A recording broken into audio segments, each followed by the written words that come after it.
Di depan Ferdy Sambo, JPU tunjukkan senjata laras panjang dan sempi.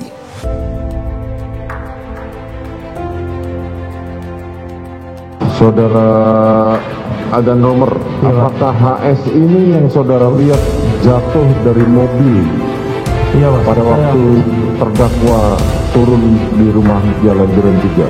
Saya nggak tahu Pak itu senjata HS yang itu atau bukan, tapi saya senjata HS yang jatuh Pak. Coba saudara amati,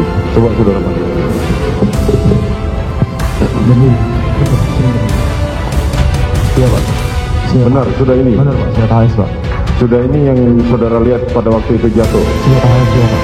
Baik, silakan duduk. Tadi yang mulia memperlihatkan senjata HS. Ya. Tadi saudara menyampaikan bahwa senjata itu yang saudara lihat. Senjata HS Pak. Senjata HS. Ya Pak. Apa senjata itu yang saudara lihat? Saya tidak tahu Pak, tapi saya pastikan yang jatuh itu HS. Dari mana saudara bisa memastikan bahwa senjata itu HS, sedangkan yang tadi saudara diperlihatkan oleh majelis, ketua majelis, saudara tidak tahu kalau senjata itu yang jatuh apa tidak? Saya nggak tahu Pak, karena saya nggak tahu nomornya Pak. Tapi kalau senjata yang jatuh saya bisa bedakan Pak, mana HS. Tidak heran lagi kalau misalkan pada kesaksian-kesaksian saksi yang berikutnya, jika masih menyampaikan kesaksian-kesaksian yang berbelit atau bohong begitu, saya rasa hakim bisa mengeluarkan penetapan lalu kemudian tahan itu. Begitu Mbak. Terkait Richard Eliezer ya tentu kami konsisten dengan apa yang kami sampaikan sejak awal. Richard ini kan sudah mengajukan diri sebagai GC. Nah tentu tidak bisa bermain-main lagi, sehingga dia harus bercerita memang apa sebetulnya yang dia ketahui sesuai fakta dan tidak ada lagi yang dipleset-plesetkan. Maksudnya majelis, ini saksi ini berlaku untuk 3 orang ini, maka sekaligus. Tapi kan beda perannya, memang isinya sama, tapi perannya berbeda. Ketika peran berbeda, maka setiap awal sudah berkali-kali kan di Kompas diingatkan, pertanyaan itu harus ada relevansinya, ada signifikansinya. Ini di mana ketika peran E, peran KM, peran R sebagai terdakwa saksi itu tahunya, kan pasti saksi ini berbeda tahunya untuk KM, RR sama. Jaksa penuntut umum menunjukkan senjata laras panjang yang menjadi alat bukti dalam perkara dugaan pembunuhan Brigadir J di Pengadilan Negeri Jakarta Selatan hari ini, Selasa 22 November.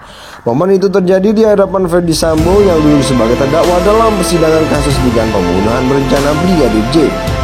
Penunjukan senjata di ruang sidang oleh JPU ditunjukkan untuk mengonfirmasi kepada ajudan Ferdy Sambo, Agan Romer, saat menjadi saksi dalam sidang tersebut.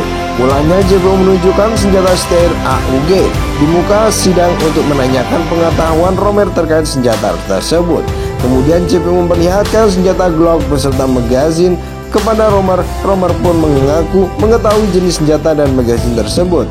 Tak hanya itu, JPU juga memperlihatkan pistol jenis Glock beserta magazin kepada Romer. Romer pun mengetahui jenis senjata dan magazin tersebut. Lantas JPU menanyakan kepemilikan senjata tersebut kepada Romer. Nggak tahu punya siapa, kata Romer menjawab pertanyaan JPU. Lantas Ketua Majelis Hakim Wahyu Iman Santoso turun menunjukkan pistol jenis HS dan menanyakan kepada Romer, apakah HS ini yang saudara lihat jatuh dari mobil pada waktu terdakwa Ferdy Sambo turun di rumah Jalan Duren 3, ucap Wahyu. Saya tidak tahu persis senjata HS yang itu atau bukan, tetapi saya tahu persis itu senjata HS yang mulia, kata Romer. Lantas Romer pun diminta mengamati pistol jenis HS itu. Setelah mengamati secara dekat, Romer pun mengonfirmasi pistol berjenis tersebut. Ya yang mulia, tutur Romer. Merespon pernyataan itu, kuasa hukum Ferdy Sambo turun mempertanyakan pengetahuan Romer terkait pistol HS kliennya yang jatuh saat hendak ke rumah dinas. Dari mana saudara bisa memastikan bahwa senjata itu HS, sedangkan yang tadi saudara diperlihatkan majelis ketua majelis saudara tidak tahu, tanya kuasa hukum Sambo. Saya gak tahu Pak, karena saya gak tahu nomornya Pak. Tetapi kalau senjata yang jatuh saya bisa membedakan mana HS mana bukan, terang Romer. Atas dasar itu kuasa hukum Sambo meminta kepada majelis hakim untuk memperlihatkan rekaman CCTV yang menjadi barang bukti guna mengonfirmasi kebenaran pernyataan Romer. Ini sangat penting buat kita, dari mohon nanti kami akan membawa CCTV yang nanti diperlihatkan yang mulia. Jadi pada saat penyidikan itu kita minta dilakukan untuk dikonfirmasi apa yang disampaikan oleh saudara Romer ini, tutur kata hukum Sambo. Baik, nanti JPU akan menghadirkan bersama ahli, begitu ya, kata Wahyu menjawab permohonan kuasa hukum Sambo. Ini sangat penting buat kita. Dari mohon nanti kami akan membawa CCTV yang nanti diperlihatkan yang mulia. Jadi pada saat penyidikan itu kita minta dilakukan untuk dikonfirmasi apa yang disampaikan oleh saudara Romer ini, tutur kata hukum Sambo.